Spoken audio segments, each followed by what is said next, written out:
Ok, ¿está listo para empezar? ¿Sí? ¿Para trabajar un poquito? All right. So, vamos a continuar el alfabeto del hebreo antiguo y vamos a descubrir la letra Gam, que es exactamente el pictogramo aquí, o el dibujo aquí, y el Gam de hoy se llama Gimel, ¿ok? So, el Gam hace 4000 años se llamaba así, pero hoy le llama Gimel.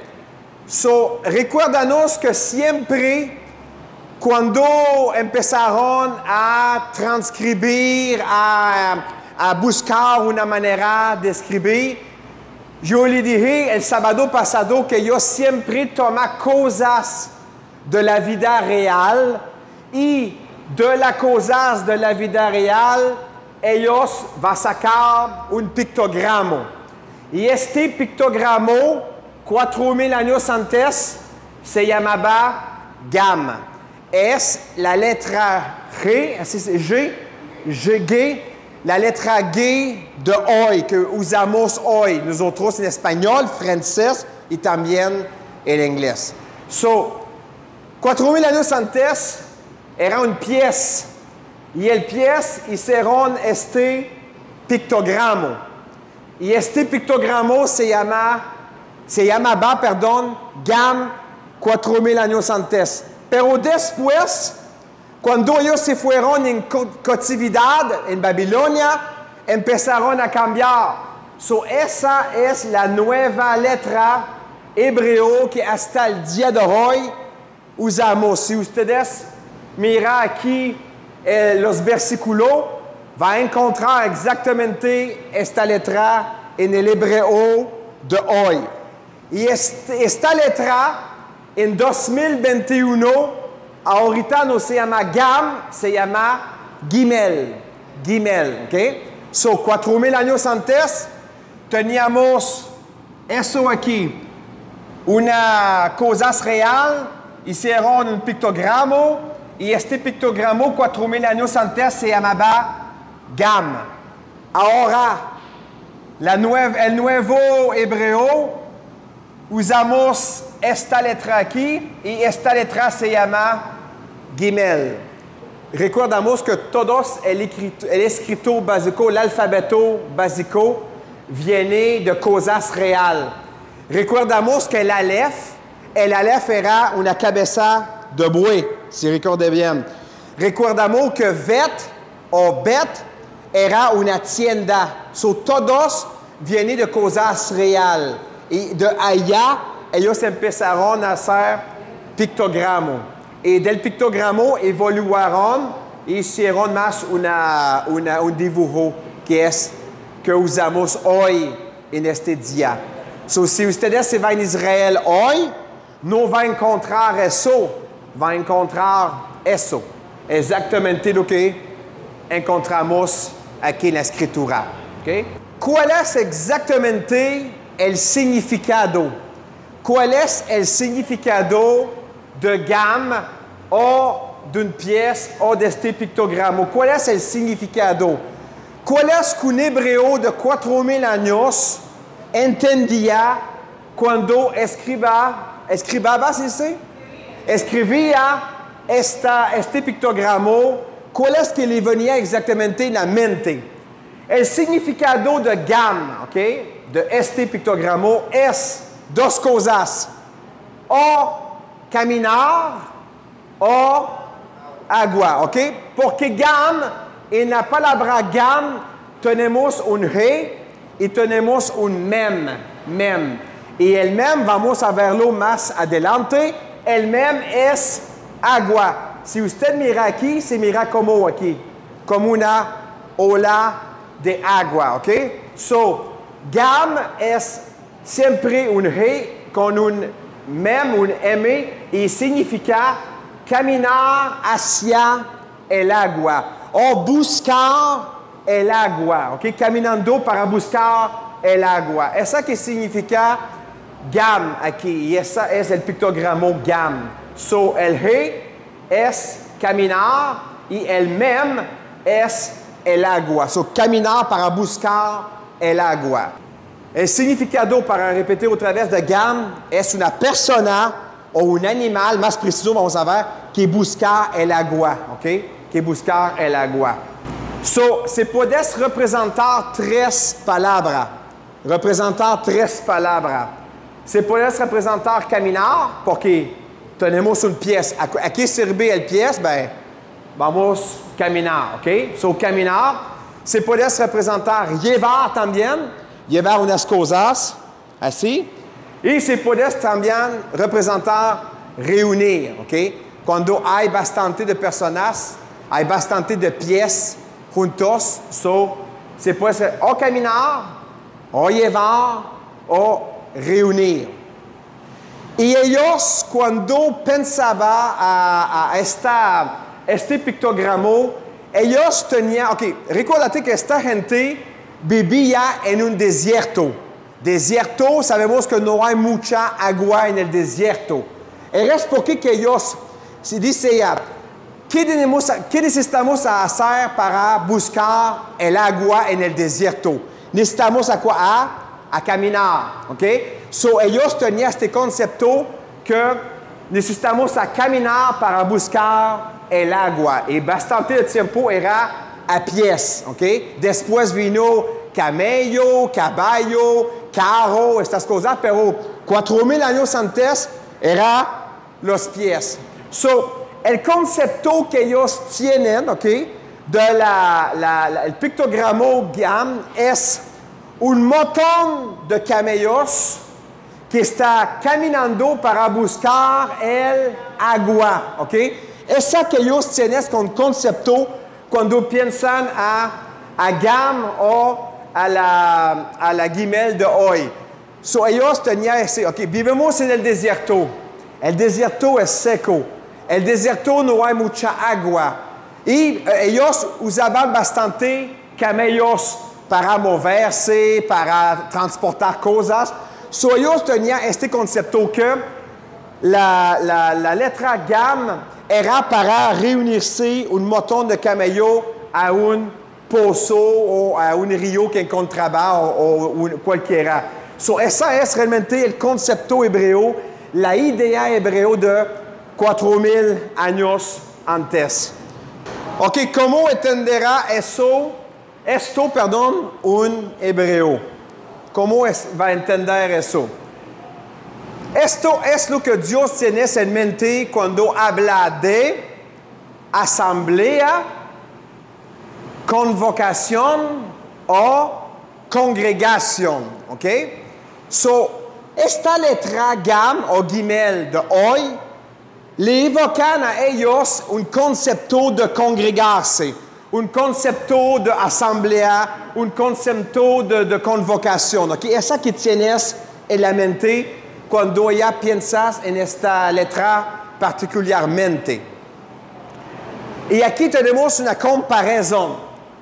La misma significado de GAM, recuérdate, GAM es ¿cuál? Caminar para buscar ¿cuál? El agua, ¿verdad? Y es una reunión, en este caso de camellos, que se reúnen para buscar, para beber en un pozo. Y el concepto es exactamente eso. El concepto es la misma que hoy. La gente va a buscar ¿cuál? La gente que vive en África, Etiopía, que no tienes como nosotros el agua de corriente o directamente la casa. ¿Qué va a hacer exactamente ellos para buscar el agua? Va a tomar una grande, ¿cómo se llama? Una tinaja. Una tinaja va a caminar 10 kilómetros, va a llegar al pozo y va a llenar su tinaja, va a regresar 10 kilómetros para la casa para llevar agua. Y esa es exactamente una congregación, ¿ok? Una asamblea de personas y una convocación. So, esta gente se va a reunir a buscar el agua. Y muchas veces era allá también que la gente se hablaba. So, cuando ellos se reunían en el pozo, muchas veces la noticia intercambiaba. Hey, ¿qué pasó con el vecino tal? Ah, se fue enfermo. Ah, se fue enfermo, escuchar eso. Hey, chi va a comer esta noche, por ejemplo? Va a hacer una sopa. Y yo le invito a todo eso. El pozo era un lugar para platicar, para intercambiar noticias, chisme. So, esa un poquito que ellos tenían como concepto 4,000 años antes. ¿Qué representa el agua en la Biblia? ¿Ok? ¿Qué representa el agua en la Biblia? Y vamos a buscar por la gente, si ustedes tienen su Biblia, Efesios capítulo 5, por la gente que está escribiendo, Efesios capítulo 5, y vamos a leer el versículo 26.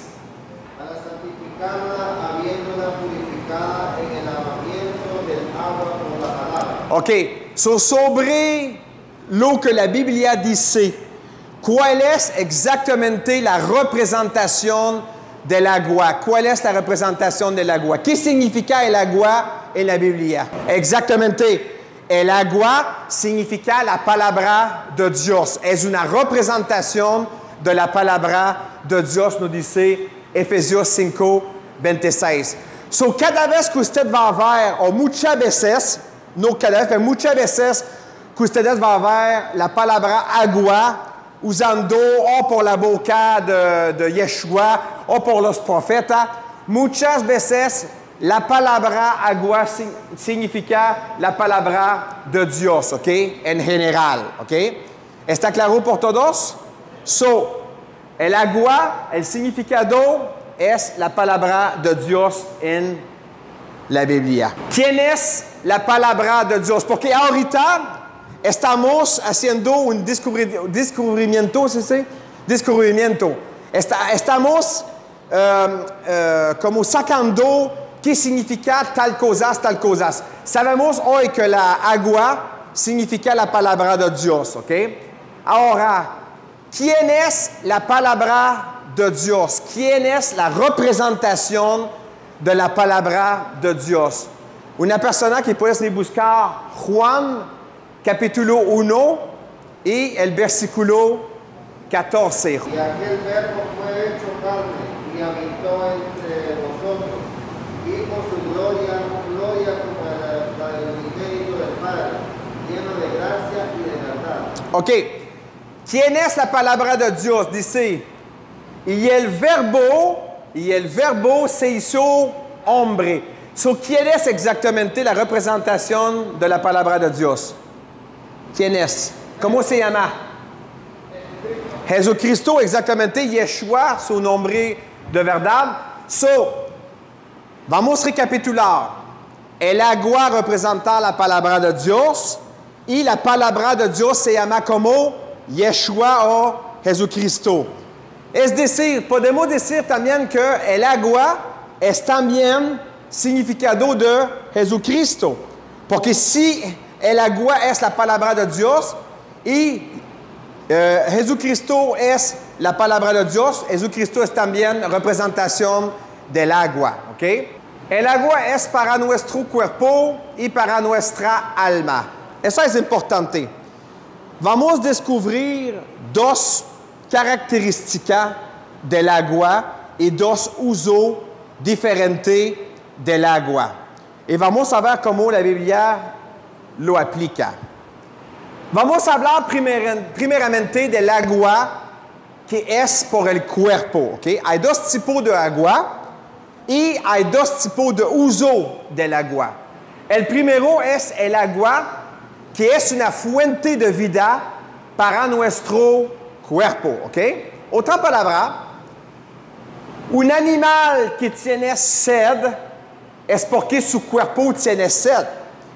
El animal, para refrescarse, va a buscar un pozo y va a beber del agua para refrescar ¿cuál? Su carne, su cuerpo. ¿Okay? Ese es el primer tipo de agua que la Biblia habla. So, es lo mismo por la gente. Nosotros tenemos un cuerpo, ¿sí o no? Sí, tenemos un cuerpo. Y nuestro cuerpo también necesita agua, ¿ok? Y es normal. Pero hay también un otro tipo de agua por un otro tipo de puede decirle, ¿cómo se dice? Alma, palit, alma, no, un medio de transporte, gracias, ¿ok? So, vamos a resumir eso. ¿Cuál es el significado del agua en la Biblia? El agua significa la palabra de Dios. ¿Quién es la palabra de Dios? La Biblia dice que la palabra de Dios es Jesús o Yeshua. ¿Ok? So, vamos a leer Isaías 12 y el versículo 3. Y vamos a ver que hay un agua que no es por el cuerpo. Hay un agua que es útil por el alma. Hay un agua que da la vida al alma como hay un agua que da la vida al cuerpo. ¿Okay? Son similares, es una comparación. Sacaré con gozo agua de la fuente de la salvación. Ok, solamente eso. Sacarás con gozo, escúchame, aguas de las fuentes de la salvación. ¿Ok? So, dos aguas diferentes. Una agua por el cuerpo y una agua por el alma. ¿Ok?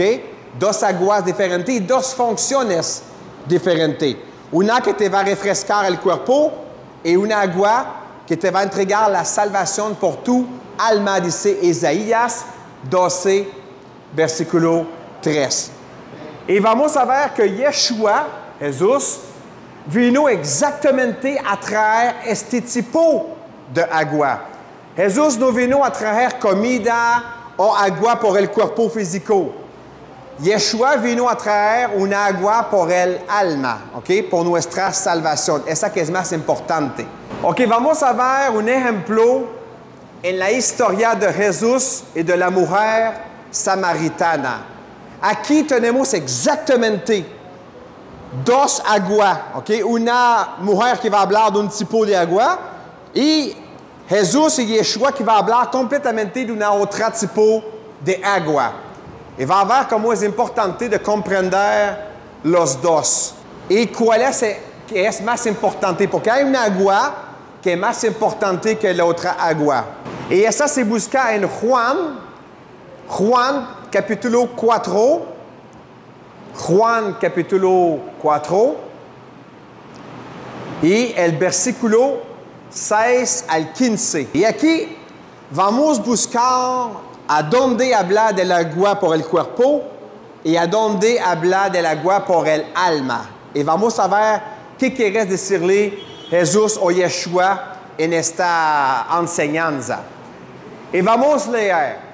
Y estaba ahí el pozo de Jacob.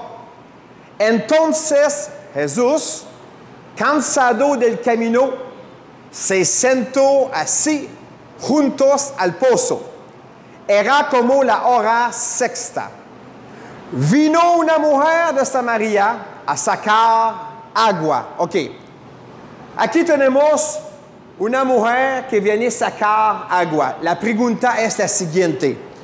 ¿Esta mujer venía a sacar un agua por el cuerpo o un agua por el alma? ¿Qué tipo de agua vino a sacar esta mujer? Agua por el cuerpo, excelente. Y Jesús le dijo, dame de beber. Aquí, Jesús está pidiendo un agua por el cuerpo o un agua por su alma aquí, en este caso. Exactamente, por el cuerpo. ¿Okay? Tenía sed. Andaba todo el día caminando, el sol fuerte, sudó bastante, está cansado, quiere beber un agua para refrescar su cuerpo. Continuamos, versículo 8. Pues sus discípulos habían ido a la ciudad a comprar de comer. La mujer samaritana le dijo, ¿cómo tú, siendo judío, me pides a mí de beber? ¿De quel tipo de bebida esta mujer está hablando aquí? ¿La bebida por el cuerpo o la bebida por su alma? Exactamente por el cuerpo. Que soy mujer samaritana, porque judíos y samaritanos no se tratan entre sí. Respondió Jesús y le dijo, si conocieras el don de Dios y quién es el que te dice, dame de beber, tú le pedirás y él te daría agua viva. Ok, escúchame bien. Cuando Jesús dice, dame de beber y habla de agua viva, ¿está hablando del agua del cuerpo o del agua del alma? Exactamente. Mira cómo es la situación, ¿ok? Vino una mujer para tomar o buscar un agua por el cuerpo. Jesús dice, yo tengo sed, dame un agua también por mi cuerpo. La mujer le está diciendo, ¿y quién es usted para me pedir eso? Sabemos que nosotros no podemos hablar ni tener una comunión. Y él dice, mira, si usted sabía quién soy yo, usted mismo me pedirá un agua y un agua que es viva. Y mira cómo Yeshua cambió completamente la plática. Ellos empezaron a hablar de cosas físicas, agua por el cuerpo, y él empezó a transformar para hablar de cosas espirituales, de un agua por el alma. Y vamos a ver si esta mujer comprendió exactamente el mensaje, que si ella captó lo que decía Yeshua o Jesucristo. Son dos cosas. La mujer venía buscar un agua por su cuerpo, un agua física, y Yeshua transformó la plática y empezó a hablar de una agua que es por el alma, ¿ok? Una agua más importante. La plática se transformó completamente. Recuérdanos, hermanos, que cada vez que Yeshua hablaba, la gente pensaba que hablaba de cosas terrenales, de cosas físicas. Pero Yeshua viene del reino de su Padre. Es un reino donde es espiritual. Cada vez que él hablaba de cosas espirituales. Pero la gente lo interpretaba como cosas materiales. Y es que muchas veces la gente se confundía cuando él hablaba. ¿Y qué está diciendo él? Que va a destruir el templo en 3 días. Él siempre hablaba de cosas espirituales porque venía de arriba. Nosotros venimos de abajo. Es porque somos más material. ¿Okay? ¿Está claro por todos? Continuamos el versículo 11 de la misma historia. Versículo 11. La mujer le dijo, Señor, no tienes con qué sacarla. Mira, ella viene tomar una agua física por su cuerpo. Yeshua transformó la plática, habla de una agua del alma. Y ella todavía le dice, ¿y cómo va a sacar exactamente esta agua? Tú no tienes tijera, no tienes vaso, nada de eso. La mujer todavía no está comprendiendo lo que él está hablando. Ella piensa siempre las cosas físicas, ¿ok? Y el pozo es hondo. ¿De dónde pues tienes el agua viva? ¿Ok? Ya estás preguntando, ¿y cómo es que esta agua está viva? ¿Te está diciendo que mi agua es muerta? Él hablaba de una cosa espiritual. Versículo 12. ¿Acaso eres tú mayor que nuestro padre Jacob, que nos dio este pozo, del cual bebieron él, sus hijos y sus ganados? Y mira cómo es la respuesta de Yeshua. Yeshua está escuchando a esta mujer y va a empezar a analizar lo que ella no comprendía todavía. Y mira su respuesta en el versículo 14. Mas él que bebiere del agua, ¿ok? La agua física del pozo de Jacob, recordate, toda esa gente que va a beber de esta agua, ¿qué va le pasar exactamente? Porque la mujer dijo, es que Jacob es una grande persona. Jacob es una grande persona, Jacob hizo cosas grandes, el Señor usó a Jacob bastante manera, y Jesús está diciendo una cosa, le está enseñando una cosa importante. Dice, todos que van a beber esta agua, siempre va a tener sed. Siempre va a tener sed. Eso significa que está hablando a través del cuerpo, ¿ok? Del agua realmente que es por el cuerpo. Y allá vienen las cosas espirituales. Ahora que Jesucristo se abajó al mismo nivel que la mujer samaritana, va a empezar a levantar la mujer para tener una comprensión espiritual. Vamos a leer el versículo 14. Mas él que bebiere del agua, ¿ok? Aquí Jesucristo está hablando del agua por el alma, cambiar el tema, ¿ok? Mas él que beberé del agua que yo, Yeshua o Jesucristo, le daré, no tendrá sed jamás. Imagínate cuando la mujer escuchó eso. No tendrá sed jamás. ¿Cómo es posible? Ella lo empieza, no sé, escuchando el hombre, por eso está diciendo, uff, es un poquito raro este hombre, me parece un poquito loco. Pero él tenía una profundidad en su enseñanza. Y dice, sino que el agua que yo le daré será en él, en esta persona, o en su alma, más preciso, será en él una fuente de agua que salte para vida eterna. ¿Cuál es la función del agua por el alma? ¿Cuál es la función? Una persona que bebe de esta agua, ¿cuál es su función? Exactamente. La agua por el alma trae la vida eterna, ¿ok? ¿Es por qué que nosotros podemos beber de esta agua durante 86 años? Siempre vamos a tener sed. Pero Jesús dice, si ustedes, hablando también de nosotros en 2021, beber de esta agua, ¿y cuál es la agua? Recuérdate, hermanos, el agua representa la palabra de Dios, y la palabra de Dios, ¿quién es? Jesucristo. Otra palabra, si nosotros ponemos nuestra confianza, nuestra fe en Jesucristo o en la palabra, vamos a obtener ¿cuál? La vida eterna. Esa es la historia de la mujer samaritana. Es una mal comprensión. La mujer pensaba siempre a las cosas terrenales, a su cuerpo físico, pero Yeshua estaba hablando de las cosas espirituales. ¿Okay? Y vamos a terminar con el versículo 15. La mujer le dijo, Señor, dame esa agua. Y mira, ella todavía no comprende nada. ¿Okay? Porque dice, dame esa agua para que no tenga yo sed. ¿Okay? Ella se regresaba al agua que ella hablaba. Ni venga aquí a sacarla. ¿Está claro por todos esta historia de la mujer samaritana? Dos tipos de agua, ¿ok? ¿De dónde viene el agua viva? ¿De dónde viene el agua viva? Y vamos a buscar la respuesta en Apocalipsis, por la gente que toma unas notas. Apocalipsis, capítulo 22, y el versículo 1.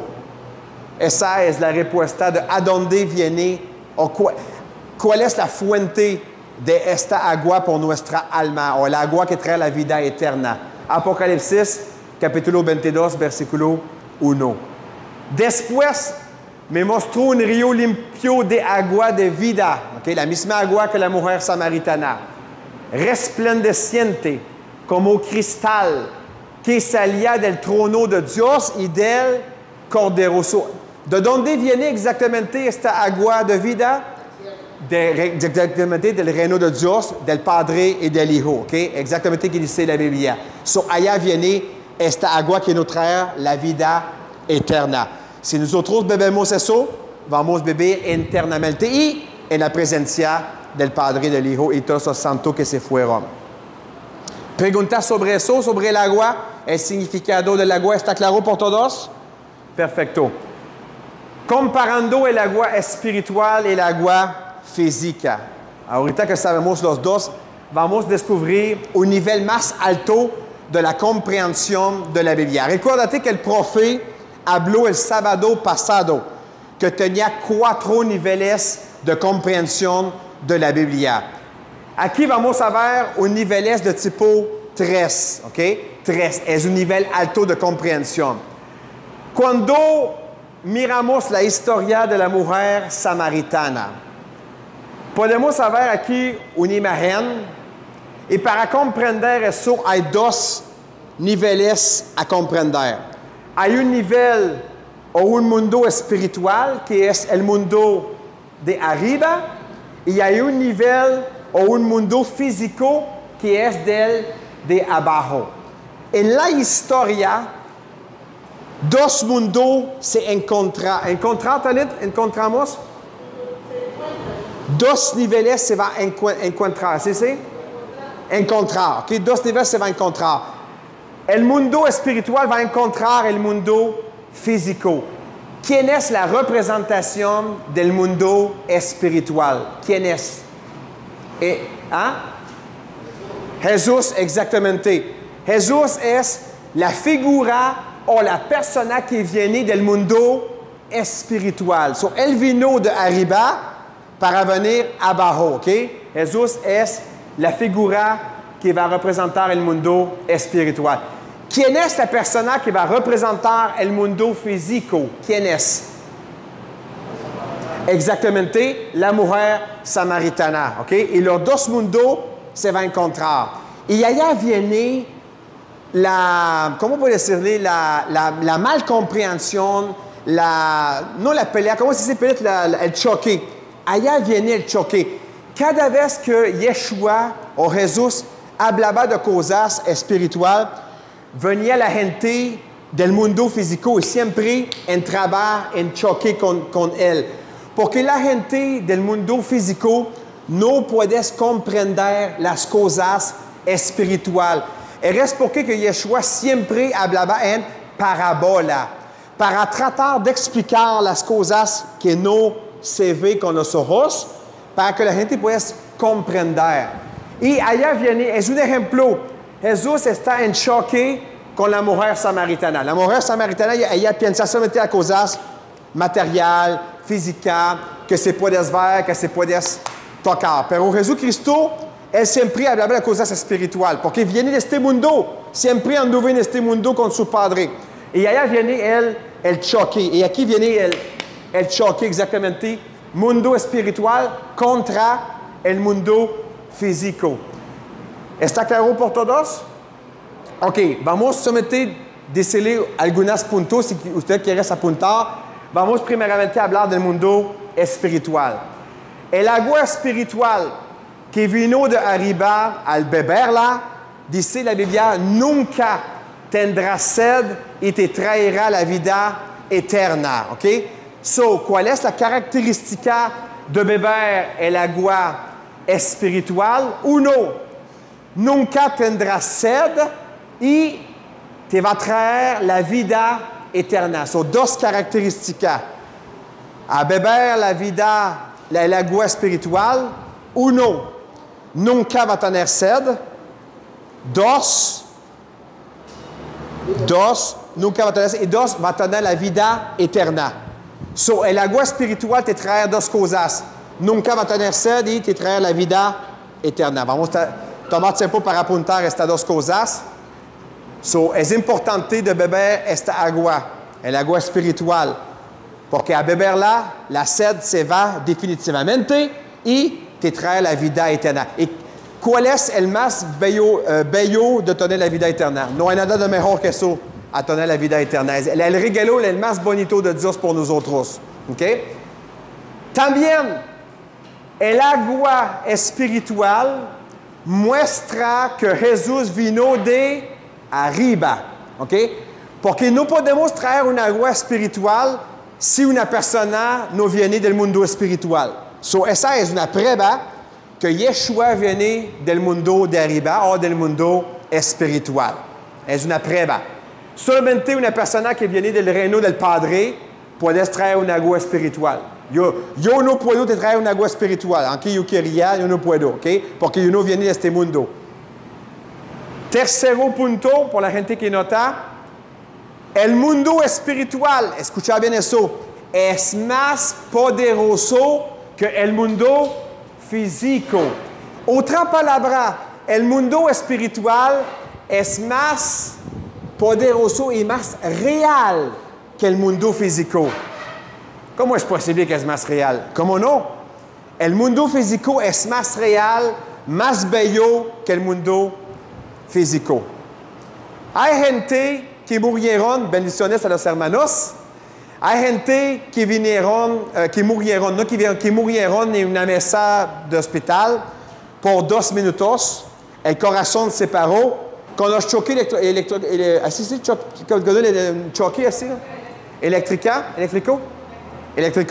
Ellos, cuando regresaron en su cuerpo, hay algunas de ellos que vieron el reino de Dios y que dijeron, allá los colores son más brillantes, la agua es más limpia, los árboles, los animales, todo es mejor que este mundo físico. So, en el mundo espiritual es más real que el mundo físico que conocemos hoy. Ahorita vamos a hablar del mundo físico, algunas características del mundo físico. El agua física que vino de abajo, bebiéndola siempre tendrá sed. Así dice la Biblia. ¿Ok? Recuérdate. El mundo espiritual, la agua del mundo espiritual, si usted la bebe, nunca va a tener sed. Pero si usted bebe el agua del mundo físico, siempre, dice la Biblia, vamos a tener sed. También dice, nunca te traerá satisfacción. Una vez que nosotros tenemos la vida eterna, una vez que bebemos esta agua espiritual, tenemos una satisfacción, una paz. Y siempre andamos en nuestro corazón una felicidad. Pero el agua física nunca te va a traer satisfacción. Siempre va a buscar un pozo, siempre va a buscar un agua, una fuente para rellenar tu cuerpo. Muestra que Jacob vino de abajo, ¿ok? La mismo que la mujer samaritana, Jacob también vino del mundo de abajo, que es el mundo físico. Aquí hay dos niveles, ¿ok? Recuérdate, mundo espiritual, Yeshua, y también el mundo físico abajo. So, ¿quién viene del mundo espiritual? Yeshua. ¿Y quién viene del mundo físico? Jacob y toda esta gente, la mujer samaritana también. ¿Cuál es el objetivo del agua? Ok, recuérdate que hoy estamos descubriendo, por la gente que vino ahorita, estamos estudiando la letra Gam, que ahorita se llama Gimel en el hebreo de hoy. So, 4,000 años antes, esta era la figura por el pictogramo que ellos usaban en este tiempo, que es Gam. ¿Okay? Decimos que Gam, que es Gimel y Mem, significa caminar hacia el agua. ¿Okay? Porque el G, ¿sí es en español? G. El G significa caminar y el Mem es el señal de agua. So, ¿cuál es el significado de Gam? Es caminar para buscar el agua. Ellos tenían este concepto 4,000 años antes. Y decimos también que el concepto era que los camellos se reunían en un grande pozo para beber el agua, ¿ok? Para buscar el agua. So, aquí tenemos los camellos bebiendo el agua. So, ellos caminan para buscar el agua. Y el sentido por nosotros en 2021 es el siguiente. Es como ellos se reunían para buscar y beber el agua. También nosotros, hoy, en 2021, en Centroamérica, no mucho, pero si usted se va en África, Etiopía, todavía existe un pozo por el barrio entero y la gente va a caminar 10 kilómetros para buscar el agua. Y así se va a compartir chisme, noticias y otras cosas. ¿Okay? So, ese es el concepto de Gam o Gimel de hoy, ¿okay? Que es aquí. Otra palabra es una reunión alrededor de un pozo o de un agua. En 2021, el concepto no cambió. ¿Cuál es exactamente la función de una iglesia? La función de una iglesia son creyentes en Yeshua que se va directamente a un lugar buscar el agua. ¿Cuál es exactamente el agua que decimos? ¿Cuál es el agua? Exactamente, es la palabra de Dios. El agua representa la palabra de Dios. ¿Y quién es la palabra de Dios? Dice la Biblia. Jesucristo. So, la cosa no cambió. 4,000 años antes tenía eso como concepto, una reunión de camellos por un agua. Después, reunión de gente para buscar el agua. Y hoy, en 2021, tenemos también una reunión de gente que está buscando el agua. El agua se llama Jesucristo, la palabra de Dios. ¿Todos comprenden eso? ¿Es claro por todos la concepción de la letra Gimel? ¿Cuál es la concepción espiritual de la letra Gam o Gimel? Mira bien aquí. Yo voy a poner más grande. Si aplicamos esa espiritualmente, la concepción de Dios es en su trono, en su reino, Él quiere ¿cuál? Reunir todos la gente o los creyentes en Yeshua, ¿ok? So, esa es, como nosotros nos reunimos aquí en la tierra, él también es este concepto que quieres reunir a todas las almas en su reino, ¿ok? Es el mismo concepto, pero esa es espiritual. Nosotros lo hacemos físicamente dentro de una yeshiva o dentro de una congregación, ¿ok? So, la misma, esas son gente, almas, el trono de Dios y l'objetivo es de rassemblar, reunir a todas las almas. ¿Está claro por todos? All right, continuamos. ¿Qué pasa si no bebemos agua? ¿Qué pasa si, por ejemplo, la agua va a cesar? ¿Qué va a pasar exactamente si no tenemos agua? Yo hablo del agua del cuerpo. ¿Qué va a pasar? Vamos a entrar en ayuno. ¿Eso qué hacemos cuando ayunamos? ¿Qué hacemos? Cerramos la boca. No hay agua normalmente, hebreicamente eran sin agua y sin comida, ¿ok? Hebreicamente. Ahorita el ayuno cambió. La gente dice, yo voy a hacer un ayuno de las 6 p.m. hasta las 6 a.m. Esa no es un ayuno, ¿ok? El ayuno era, mira, la boca cerrada. Nada entraba en tu boca, solamente oración, la Torah, canto, ¿ok? Esa era realmente el ayuno bíblico de antes. So, si no hay agua, vamos a entrar en ayuno. So, vamos a ver qué significa en hebreo el ayuno. ¿Cuál es el significado por un hebreo de 4,000 años antes? El ayuno en hebreo moderno se dice tzom. Tzom, ¿ok? En hebreo moderno es tzom. Je vais le poner un poquito más grande por la gente. Es tzom, ¿ok? Aquí. So, el ayuno en hebreo moderno se dice tzom. Recuérdate por la gente que no sabes, el hebreo se lee de aquí para allá, ¿ok? Tzom. Y en el hebreo antiguo, eso es importante, el hebreo antiguo es un hombre que es acostado para cazar, ¿ok? En este caso con el arca o con la lanza, ¿ok? Un hombre que está acostado es un hombre que está cazando. ¿Está cazando cuál exactamente aquí? ¿Quién puede me decir cuál es eso? El agua. El hombre está cazando el agua. ¿Por qué? Porque está en ayuno. ¿Qué quiere el cuerpo? Es buscar el agua. So, el hombre está cazando el agua. So, cazar el agua es la palabra ayuno de 4,000 años antes. Ellos tenían este concepto de cazar el agua. Ahora, vamos a ver qué dice la Biblia en Salmos 63, 1. Dios mío, tú eres mi Dios. Yo te buscaré. Buscaré, cazar, ¿ok?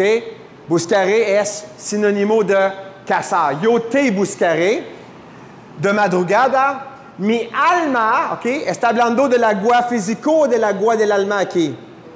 Exactamente, el agua espiritual, ¿ok? Mi alma desfallece de sed. Sed es como el ayuno, ¿ok? Por ti, mi ser entero te busca. Busca es cazar. Mismo sinónimo, ¿ok? Busca es cazar. Con ansias. En terrenos secos, sed, desierto, secos, sin agua, ¿ok? Y inhóspitos, mismo, secos, inhóspitos, habla del desierto aquí. Sin agua, ¿ok? Esa que tenía el concepto de una persona que quería buscar a Dios. Porque recuérdate, ¿quién es el agua en la Biblia? ¿Quién es el agua? Exactamente, Jesucristo. So, cazar el agua es de cazar a quién exactamente? Es cazar a Jesucristo o cazar su palabra, ¿ok? Ese es el concepto de hacer un ayuno. Cuando uno hace un ayuno es para empezar a cazar la palabra de Dios o cazar a Yeshua, Jesucristo. Ese es el concepto de un ayuno. Personalmente, voy a hablar de mí un poquito, de mi vida espiritual, ¿ok? El máximo de ayuno que yo hice en mi vida fue durante 26 días. Ese fue mi máximo. Yo traté de hacer un 40 días, Pero después de 26, empezó mi corazón se sentía mal, me sentía como cansado. So, mi jefa en este tiempo, que era mi pastora, me dijo ya parar eso, usted entrega su ayuno ya. Yo escuché, yo fui obedeciente, ¿qué? Obedeciente. So, esa fue mi máximo. Después yo hice un 16 días y 2 veces 7 días. Cada vez que una persona va a hacer un ayuno es importante primeramente de preguntar a Dios, Dios, ¿quieres un ayuno? Sí. ¿Cuántos días quieres un ayuno? ¿Ok? ¿Y qué tipo de ayuno que usted quiere? ¿Okay? Son 3 preguntas. Y dependientemente de lo que el Señor va le poner en su corazón. ¿Ok? So, para responder a sus preguntas, sí son válidas. ¿Estamos buenos con esta? Vámonos. Ok, Juan capítulo 7, por la gente que toma notas. Juan capítulo 7, versículo 37 y 38.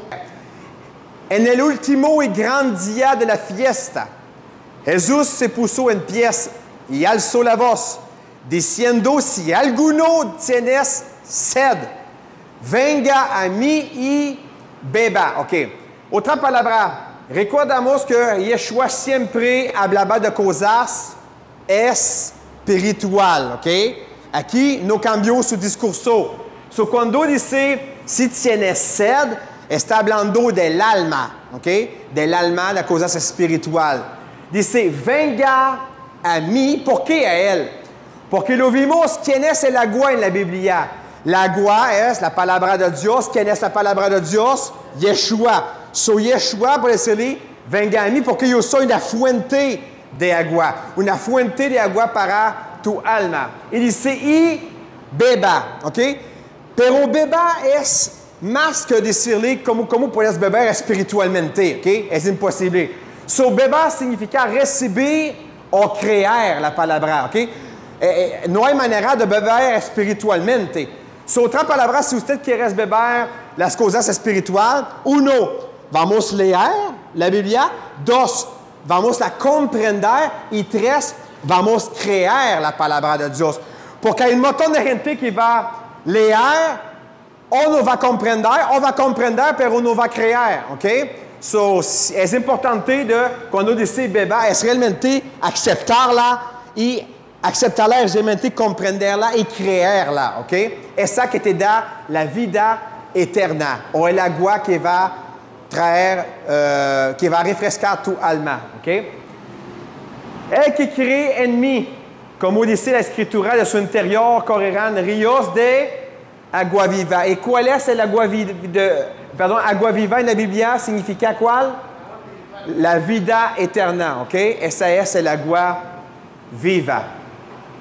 Otra palabra, la agua representa la palabra de Dios. La palabra de Dios es Yeshua. ¿Okay? Y Yeshua es lo que nuestra alma necesita. So, cuando uno se pone en ayuno, ¿qué debemos hacer exactamente?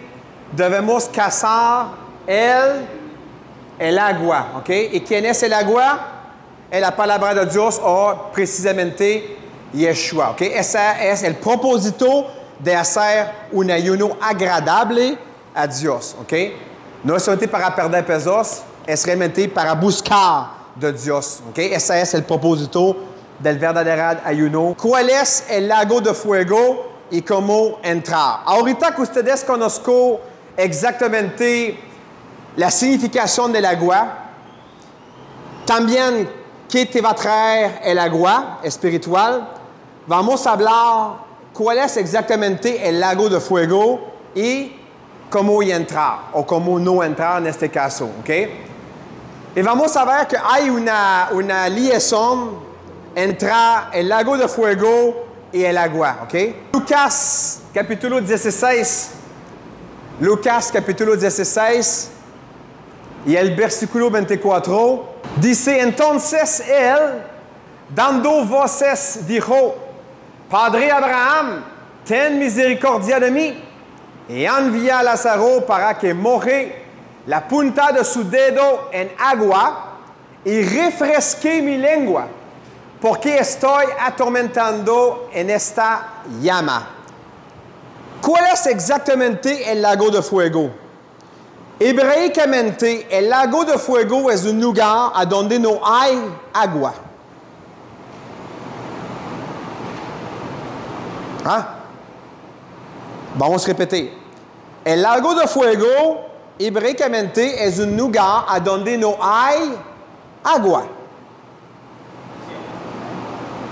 Vamos a repetir otra vez porque te va a encender una bombilla. El lago de fuego es un lugar a donde no hay agua. ¿Y cuál es la significación del agua? Vida. Más. Cristo, la palabra. Exactamente. Cristo y más preciso la palabra de Dios. Cristo no está en él. ¿A dónde va a ir la gente que está en ayuno, que su alma está ayunando? En el lago de fuego. Porque en el lago de fuego no hay agua, no hay Cristo, no hay la palabra de Dios. ¿Ok? Otra palabra, esa es la definición hebreicamente del lago de fuego. Allá dice, es un ejemplo, ¿ok? Dice, refresqué mi lengua, solamente una gota de agua. Que no hay en el lago de fuego, no hay agua. ¿Y cuál es la representación del agua? La palabra de Dios, y más preciso, personificado por Jesucristo. ¿Ok? Ese es el lago de fuego. Y es porque cuando uno entra en el lago de fuego, dice la Biblia, te tormenta. Te tormenta porque Dios no está. Dios está ausente de este lugar. Y es porque que no hay agua. So, nosotros no tenemos sed porque el agua, que es la palabra de Dios o Yeshua, saciará nuestra sed. Es porque que tenemos una entrada a donde hay agua. Y la única lugar a donde hay agua, dice Apocalipsis, es en el reino de Dios. Allá dice, hay un río que es como cristalina y hay árboles por cada mes, dice la Biblia. Allá es el agua, a donde vive Cristo y a donde vive el Padre. ¿Okay? ¿Hay preguntas sobre todos el estudio? Cada vez que ustedes van a leer el agua en la Biblia, y siempre pregunta si está hablando del agua espiritual o del agua física, ¿ok? Y va a descubrir realmente una profundidad hoy en la palabra de Dios. Es muy importante eso, ¿ok?